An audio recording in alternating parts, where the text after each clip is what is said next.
इस कहानी में बताया गया है कि तारों को कैसे ईर्ष्या का भाव उत्पन्न होता है और श्री नारद मुनि उनको कैसे इस मुहावरे का अर्थ समझाते हैं।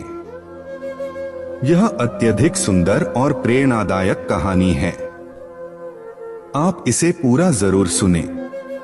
जब सूरज अस्त हो रहा होता है तब हल्की हल्की संध्या से उत्पन्न होती है और चारों तरफ शांत वातावरण जैसा एक अंधेरा सा छा जाता है। सभी जीव जंतु पशु पक्षी अपने निवास स्थान को जाने लगते हैं और हल्की हल्की हवा चलने लगती है।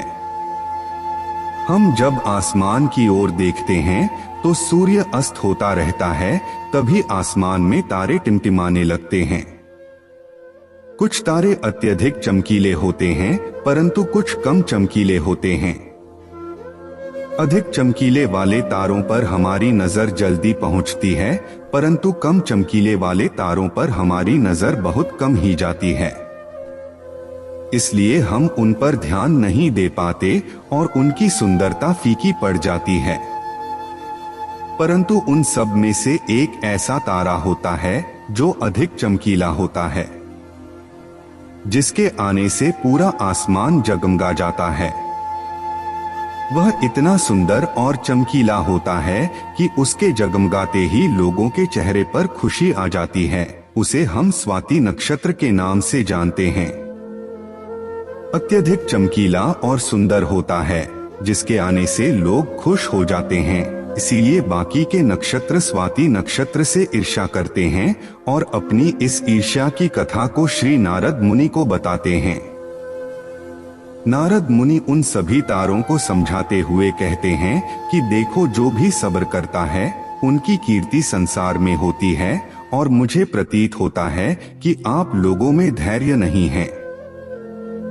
इसीलिए आप लोग संध्या काल में होते ही तुरंत जगमगाने लगते हैं।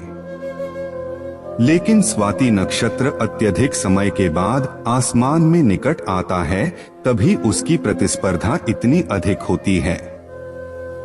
तभी सभी लोग के चेहरे पर मुस्कान आती।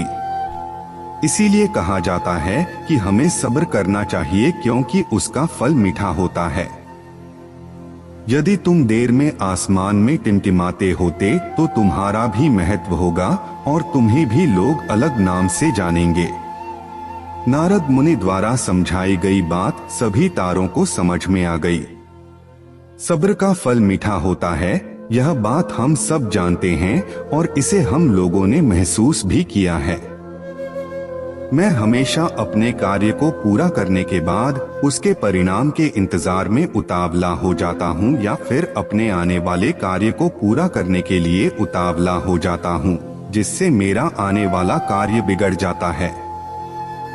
परंतु मुझे ऐसा नहीं करना चाहिए। मुझे सब्र करना चाहिए उस परिणाम का या उस आने वाले कार्य का, जिससे मैं उस कार्य को अच्छे से समाप्त करूं और उसका परिणाम भी अच्छा हो।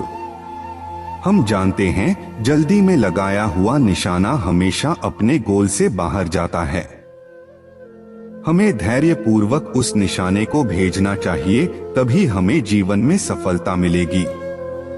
हमें किसी भी कार्य को धैर्य पूर्वक करना चाहिए, तभी सफलता के दरवाजे खुलते हैं। धैर्य ही ऐसा शस्त्र है जो विकट परिस्थितियों में मनुष्य के मस्तिष्क का संतुलन बनाए रख सकता है और उसको आगे आने वाली चुनौतियों को से निपटने के लिए नए मार्ग को बतला सकता है। बड़े बड़े महात्मा और महापुरुषों के द्वारा भी बताया गया है कि हमें भी किसी कार्य में सफलता पानी है तो उसे चिंता मुक्त होकर करना चाहिए और सब्र रखना चाहिए कि सफलता एक दिन अवश्य मिलेगी।